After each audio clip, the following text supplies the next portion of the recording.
আমি প্রথমে রাউন্ডটা এঁকেছি, রাউন্ডটার পরে স্কেলিং করেছি হাফ হাফ, রাউন্ডটাকে আমি হাফ হাফ ভাগ করে নিয়েছি।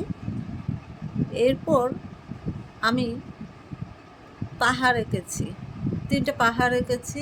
কেউ চাইলে আপনারা দুটো আঁকতে পারেন, 4টা আঁকতে পারেন, এটা আসলে যার যা চয়েস। আমি এরপরে এঁকে দেখাবো। এরপরে এঁকেছি ঘাস বা গাছপালা, দূর থেকে দেখা যায়।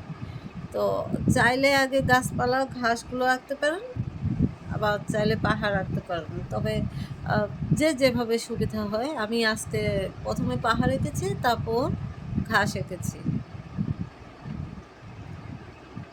ঘাসগুলো এরপরে যেটা এঁকেছি আমি সূর্য।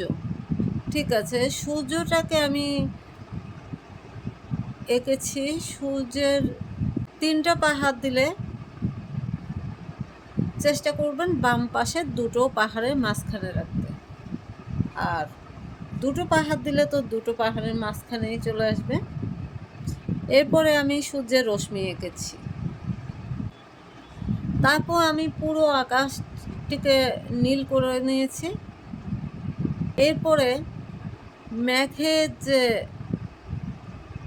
আবরণ বা দৃশ্য, মেঘটা একটু তুলার মতো ভেসে বেড়ায়, বড় একটা মেঘ ভেসে বেড়ায়। এর সামনে কিছু ছোট ছোট মেঘ, এর পিছনে কিছু ছোট ছোট মেঘ।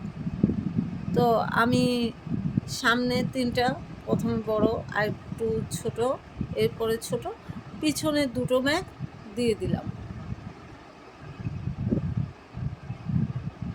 এরপর মেঘগুলোকে একটু গাঢ় করে দিয়েছি যে এটা হচ্ছে মেঘ।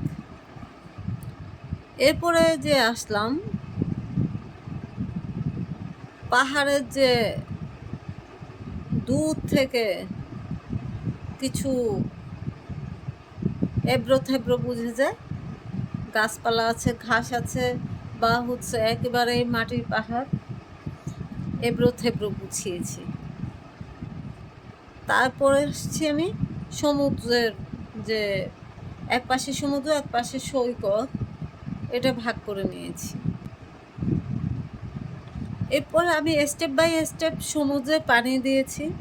সমুদ্রের পানিগুলোকে এমনভাবে দিয়েছি, পানির একটা যে ভাঁজ থাকে, আমি আগেই বলেছি পানির একটা ভাঁজ থাকে, যেন দেখতে মনে হয় যেন পলিথিনের ভাঁজ।